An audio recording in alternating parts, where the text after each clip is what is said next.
အားလုံးပဲမင်္ဂလာပါဒီနေ့ကတော့ညီကိုတို့အတွက်ငါးဝယ်တာလွယ်ကူအောင် website လေးတစ်ခုလုပ်ပေးထားပါတယ်အရင်ဆုံး Google မှာအခုပြထားတဲ့ link လေးကအတိုင်းဝင်ပြီးတော့ရိုက်ရှာလို့ရပါတယ်အခုဝင်လိုက်ပြီဆိုတာနဲ့အခုလိုမျိုးပေါ်လာမှာဖြစ်ပါတယ်ဒီဝင်ချင်းမှာဆိုရင် channel တွေ butter တွေ flower ဟွန်းတွေပြီးတော့ install ရတဲ့ butter မျိုးစားတွေကိုပြပေးထားတယ်ပြီးတော့ဒီငါးတကောင်ချင်းစီရဲ့ view site ရမယ့် tip တွေကိုရေးပေးထားတယ်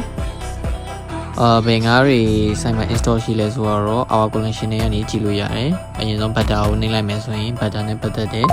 install ရှိတဲ့အကောင့်တွေကြာလာမှာဖြစ်ပါတယ်ပြီးတော့ install မရှိတဲ့အကောင့်တွေဆိုရင်လည်းဈေးနှုန်းမရေးပေးထားပါဘူးဗျနောက်ထပ်ကchannel ဆိုလဲ channel နဲ့ပတ်သက်တဲ့ install ရှိမဲ့အကောင့်လေးဆိုရင်ဈေးနှုန်းရေးပေးထားပါတယ် install မရှိရင်ရေးပေးထားပါဦး flower ဟွန်းလည်းအလိုပါပဲပြီးတော့ဒါကတော့ FAQ ပေါ့ဘယ်လိုမျိုးတဲ့ customer တွေမြင်တဲ့millimeter ရှိရမိကုန်နေပေါ့အဲ့လိုမျိုးဟာတွေကိုလည်းတခြားဖြည့်ပြီးတော့မေးဖြည့်တွေနဲ့ထည့်ပြီးတော့ရေးပေးထားပါတယ်နောက်တစ်ခုက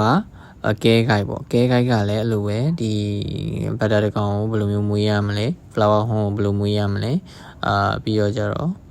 အဲ့လိုမျိုးသူတို့ရဲ့ရေအရွယ်စားတွေတက်တန်းနေရေချင်းနေပူချင်းတွေပြီးတော့ဒီကန်ရွယ်စားတွေ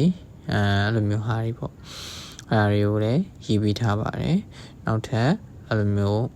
channel ဆိုလဲ channel ပေါ့အဲ့လိုမျိုး channel နဲ့ပတ်သက်တဲ့ကဲကိုက်လေးပေါ့ရေးပေးထားပါတယ်နောက်တစ်ခုကတော့ shop info ပေါ့ shop info မှာကျတော့ကျွန်တော်ရဲ့ site နဲ့ပတ်သက်တဲ့information တွေကိုအကုန်လုံးပြည့်ပြည့်စုံစုံနဲ့ထည့်ပေးထားပါတယ်။ site ဘယ်မှာရှိတယ်၊ဘယ်ချိန်ကနေဘယ်ချိန်ပိတ်တယ်ဖွင့်တယ်ပြီးတော့ဘယ်နေ့မှာဖွင့်တတ်တယ်ဆိုတာကိုလည်းအပြည့်အစုံရေးပေးထားပါတယ်။အဲ့ဒါပြင်နောက်ဆုံးတစ်ခုကတော့ကျွန်တော်ဒီ